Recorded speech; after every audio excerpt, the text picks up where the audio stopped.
যেই জায়গার ভিতরে আরাম বলতে কোনো কিছু নাই,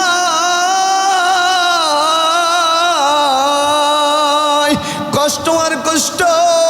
কেমন কষ্ট?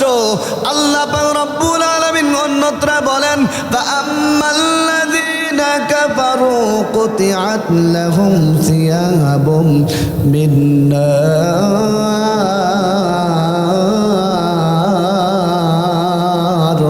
আল্লাহ বলেন জাহান্নামী যারা যাবে তাদের জন্য কত ভয়ানক জানো। এ বান্দা, তাদের শরীরের মধ্যে যেই কাপড়গুলো তারা পরিধান করে, তার শরীরের মধ্যে যেই কাপড়গুলো পরে, ওই কাপড়টা বান্দার জাহান্নামও যদি যায়, আগুনের কাপড় তাকে পরিধান করে দেওয়া হবে। আগুনের কাপড় যখন বান্দার শরীরের মধ্যে পরিধান করে দেওয়া হবে, ইয়া আইয়ুহাল্লাযীনা আমানু কু আনফুসাকুম ওয়া আহলিকুম নারা। আল্লাহ পাক রব্বুল আলামিন বলেন, ইয়া আইয়ুহাল্লাযীনা আমানু কু আনফুসাকুম ওয়া আহলিকুম নারা।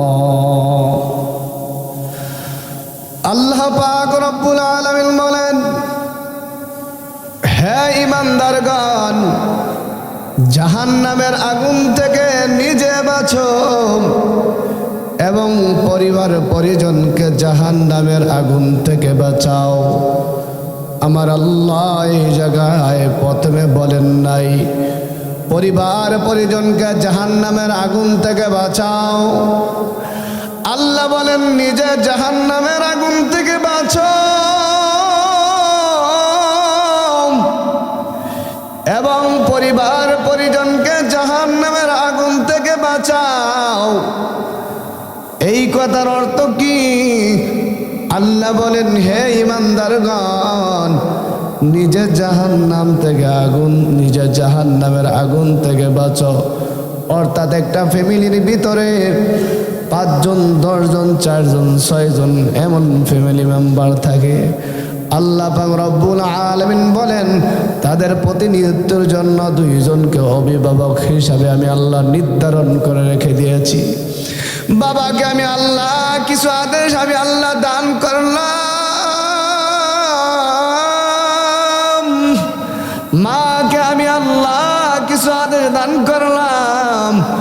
আল্লাহ বলেন, আমার বান্দাকে কিছু হুকুম আমি আল্লাহ দিলাম, আমার বান্দাকে আমি আল্লাহ কিছু হুকুম দিলাম। আল্লাহ বলেন, মেয়েদেরকে আমি আল্লাহ কিছু হুকুম দিলাম। আল্লাহ বলেন, মেয়ে লোকদেরকে বলেছি, এ আমার বান্দিরা, তোমরা তোমাদের স্বামীদেরকে আল্লাহ তাআলার আদেশ নিষেধের ব্যাপারে শিক্ষা দাও। আল্লাহ পাক রব্বুল আলামিন বলেন, আমার আদেশ হলো বান্দা তুমি নামাজ পড়ো, আমার আদেশ হলো বান্দা তুমি যাকাত দাও, এ বান্দা আমার আদেশ হলো তুমি রমজানের রোজাগুলা রাখো, এ বান্দা আমার আদেশগুলো যদি তুমি অমান্য করে রে বান্দা, আল্লাহ পাক রব্বুল আলামিন বলেন, আমার যে সমস্ত বান্দা এবং বান্দিরা আমি আল্লাহ যে হুকুম করলাম নামাজ পড়ার জন্য, আমি আল্লাহ হুকুম করলাম যাকাত দেওয়ার জন্য, আমি আল্লাহ হুকুম করলাম রমজান মাসের রোজাগুলো রাখার জন্য, এ বান্দা তুমি এখন নামাজ পড়লা না, এ বান্দা তুমি এখন যাকাত দিলা না, এ বান্দা তুমি এখন রমজানের রোজা রাখলা না। আল্লাহ পাক রব্বুল আলামিন অন্যত্র বলেন, ইয়ামুরুনা বিল মা'রুফি ওয়া ইয়ানহাউনা আনিল মুনকার ওয়া তু'মিনুনা বিল্লাহ।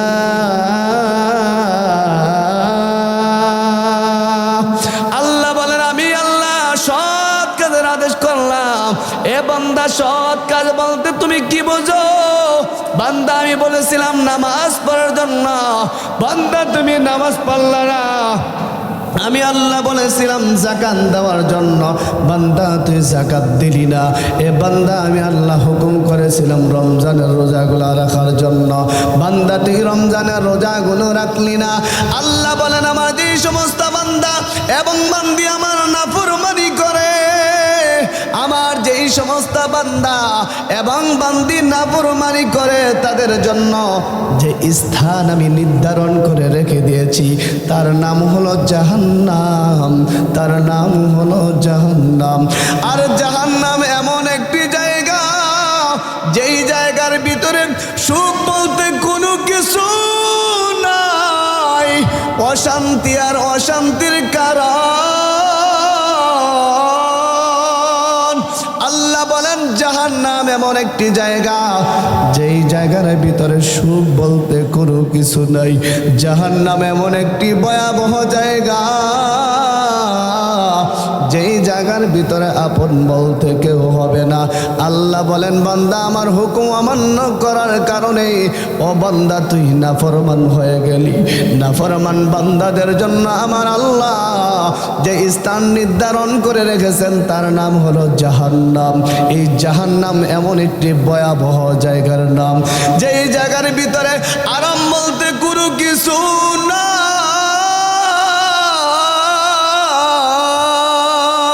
কষ্ট আর কষ্ট। কেমন কষ্ট? আল্লাহ পাক রব্বুল আলামিন অন্যত্র বলেন ফাআম্মাল্লাযীনা কাফারু কুতিআত লাহুম সিয়াবুম মিন নার।